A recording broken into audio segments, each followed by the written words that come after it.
Unu hụkwarechi ọ nwanne ọnụ nwanyị mba nnọọ awụchasịala nụ m n'obi mgbawa n'obi iwe. Anụ m otu nwanne anyị nwoke akpọ m na fon si m nwanyị mba nnọọ mza na nne na nna ya hapụrụ ha n'ike mgbe ha wụcha ime anya anya na ya wụke diọkpara na ọ ya zụrụ ụmụnne niile na ihe nwere nọọ just one brother, otu nwanne nwoke kpọọ ya na ihe toro ụmụ nwaanyị ise before toke nwoke nọ last born ha. Ya hụrụ ya n'anya too much, hụbiga ya n'anya oke na ndị ke nwaanyị alụchichara di ya na-eme ka ya sụkwara ọfụma before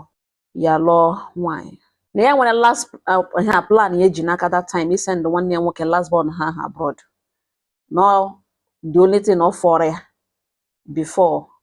nwatakịrị nwaanyị ya na-eme ka ihe adị ime ya so ka ya lụzi na ebe Otechukwu shiri dee ya lụọ the girl. Na this ya na nwanne ya nwoke bi mgbe ya na-ayị this girl, mgbe ya na this lady na-eme enyi, ya na nwanne ya nwoke bi na nwanne ya nwoke na ọnọdụ ka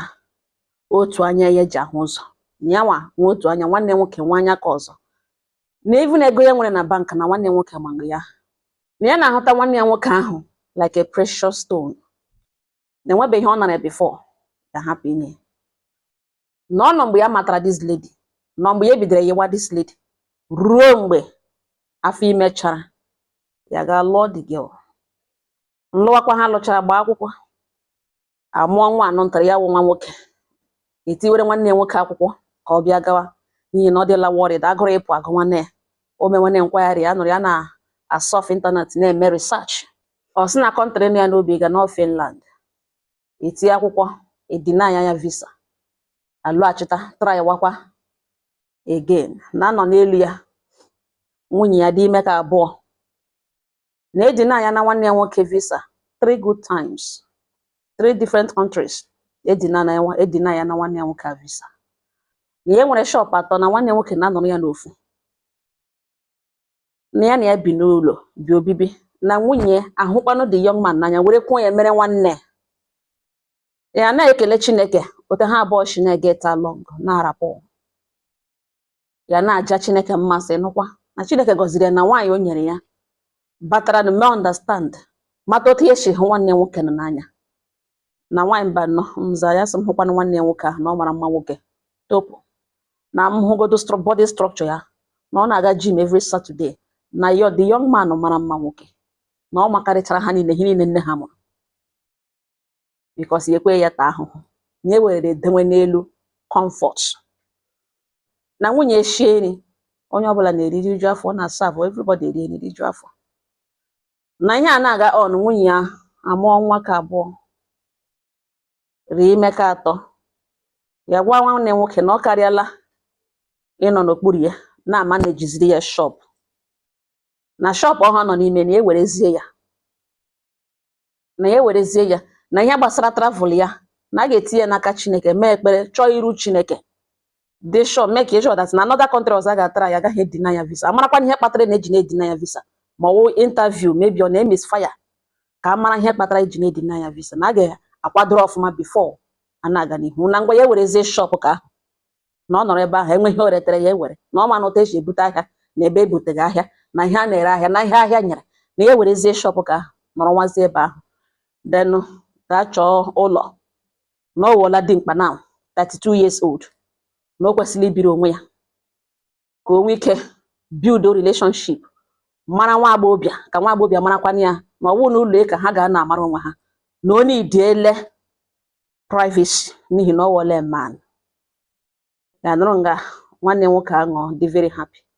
Ma gwawazie ya si ya broda na ya adịla used to ụlọ ya, na ya gaa ebe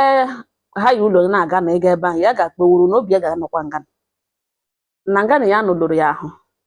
na ọ hapụ na ya ka ya mara ihe future ya ga-ewetara ya. Ọ were gawa ala bekee ya gawa, ya wụrụkwa na ala bekee awọkụzi ya alụ na nwaanyị ya mara sị ya ahụ na nwaanyị ya alụọla, mana ihe mere ejikwa bịa chọghị ịga ebe ya ga-aga nọrọ lonely, na ya adịla used to him, na ya eme na nne na Chukwu emekwa ebere na nwunye nabatara ya ọfụma, nsị elekwana ihe ọ na-achọ ka ya ga-eburu ụlọ na one room a ya nọ n'ime ya, na ọ chọrọ idewa nkịta nga ọ si ya chịwa. Nwunye ya sị jụọ ya ma ọ chọrọ ịkpọta nkịta, onye ma ọ chọrọ ịkpọta nkịta kpọbata ebe ahụ. achịgbo ya n'ọchị ya were shop ahụ nye mana ya na ha kabi o ruo ka nwunye ya mụrụ nwa ka atọ nwa nwunye ya mụrụ abịa enwe birthmark ahụmarachi a very strong ahụmarachi ụdịka ka nwanne ya nwoke nwere na shoulder ya ebe a ole so yi singlet gị hụ o yiri akwa cover gị ahụ ya na ahụmarachi ndị a na-eji nji bịa nwee hairs inside na nwanne ya nwoke nwere ya nga na ihe niile mma ha mụrụ ma mpa ha ma mma ha enweghị onye nwere that birthmark enweghị onye nwere ọ naanị last born ha nwere that birthmark nwa anọ tara nwunye ya mụrụ nwa ya nwoke ka atọ abịa enwe that birthmark ahụmarachi gbara ajị nwa anọ nwunye ya mụrụ abịa enwe ahụmarachi ahụ n'akụkụ agba ya nga ya sị n'ọbara na-atọ ashị ewere ya na-eme okwu sakwa ya na-agwa ya bidogwa nwanne nwoke sakwa oshigborele enwe bịa ga-achọrọ ụlọ sọ na anọ nga everyday nwaanyị ime na-ele akwa olegide na enwe ihe a natara ya ọ natakwara kewe ogologo a na-achị ya na ọchị were eme family phone nwaanyị mba nọ mza na ọwụta ka ha shibiri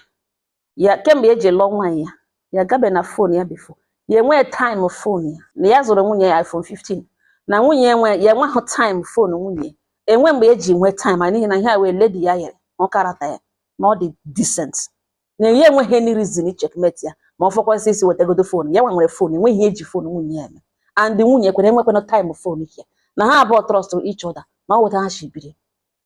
na ruo one day nwunye ya saga ahụ nwanne nwoke agakwala m shop ya enwere headache na isi waga ya dịka apịaga ya hama n'isi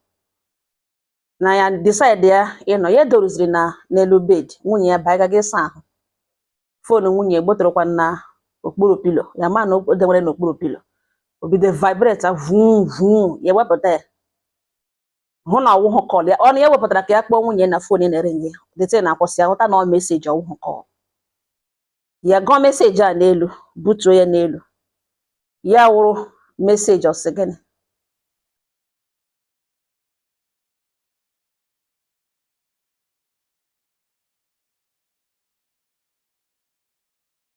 onye sendịga meseji ele ya wụrụ na ọ nwanne ya nwoke